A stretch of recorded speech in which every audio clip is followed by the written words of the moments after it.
Voyons comment remplacer la soupape RGE sur un moteur Ford Powerstroke diesel de 6 litres. Cette soupape peut faire défaut de bien des façons. Alors, on a la soupape ici et on voit qu'il y a des pièces mobiles ici qui peuvent rester bloquées en position ouverte à cause du calaminage. Le moteur peut alors avoir des problèmes de fonctionnement et même ne pas démarrer du tout.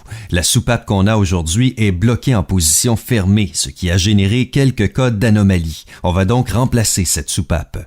Tout ce qui la tient en place, ce sont 2 boulons à tête de 8 mm.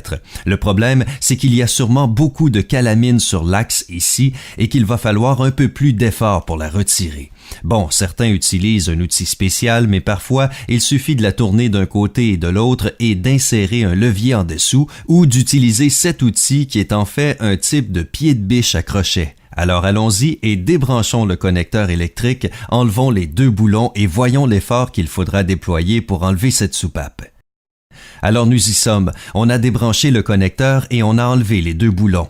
Essayons maintenant de retirer la soupape. En premier lieu, j'essaie de la dégager avec une pince multiprise. On l'ajuste bien sur la soupape et on tourne d'un côté et de l'autre pour la dégager. Il y a un peu de mouvement ici, elle commence à remonter mais pas beaucoup. On va donc essayer le pied de biche à crochet. On l'insère en dessous et on fait des mouvements de levier sur les 2 côtés pour la dégager petit à petit.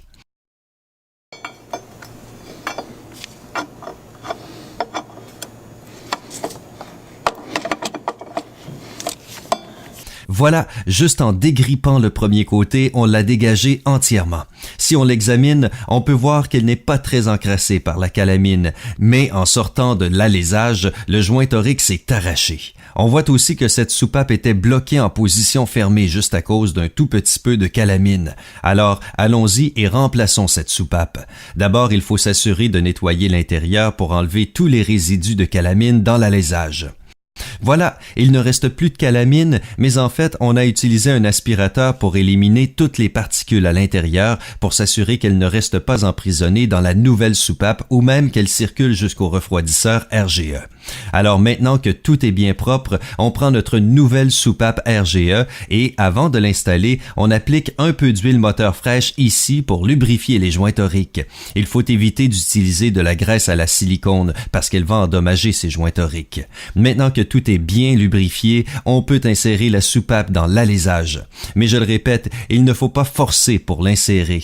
Comme tout a été bien nettoyé, elle glisse tout simplement en place aisément et elle va se sceller parfaitement.